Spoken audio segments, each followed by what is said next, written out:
2 বছর পর্যন্ত দুধ পানের অনুমতি আল্লাহ দিয়েছে। 2 বছর পরে সে মানুষের অঙ্গ প্রত্যঙ্গ চিনে। অতএব এখন সে 4 বছর হয়েছে, আমার অঙ্গ প্রত্যঙ্গ, চোখ, নাক, গলা, হাত, পায়ে গুলো চিনবে। অতএব হুসাইনের সাথে আমি দেখা দিতে পারবো না। 4 বছর শিশুর সাথে দেখা দিতে পারবে না, তুমি চলে যাও, কালকে আসো, আমি পারমিশন নিয়ে রাখবো।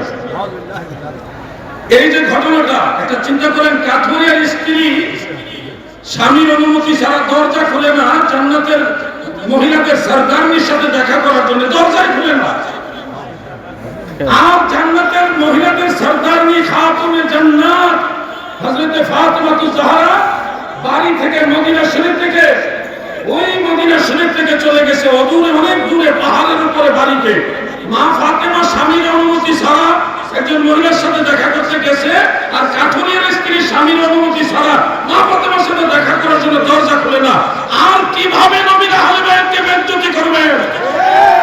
আর কিভাবে জান্নাতের মহিলাদের সরদারনি খাতুনে জান্নাতকে অসম্মান করবে?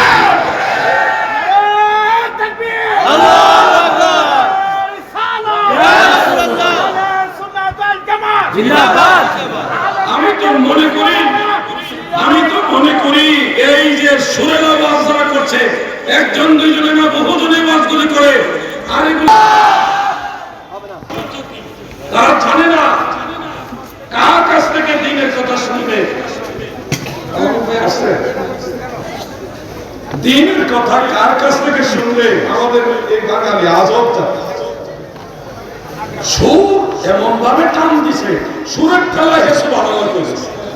এরপরে যে কি কইব হুজুর, এরপরে কি কইব এটা শুনে না সুবহানাল্লাহ লাগতো, সুরের ঠেলায় সুবহানাল্লাহ বলে।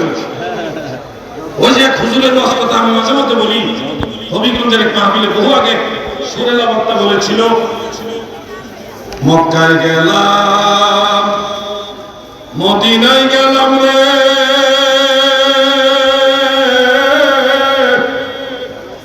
একজন মুরব্বী ঢাকায় গেলাম, সিলেট গেলাম, রামনগরের মতো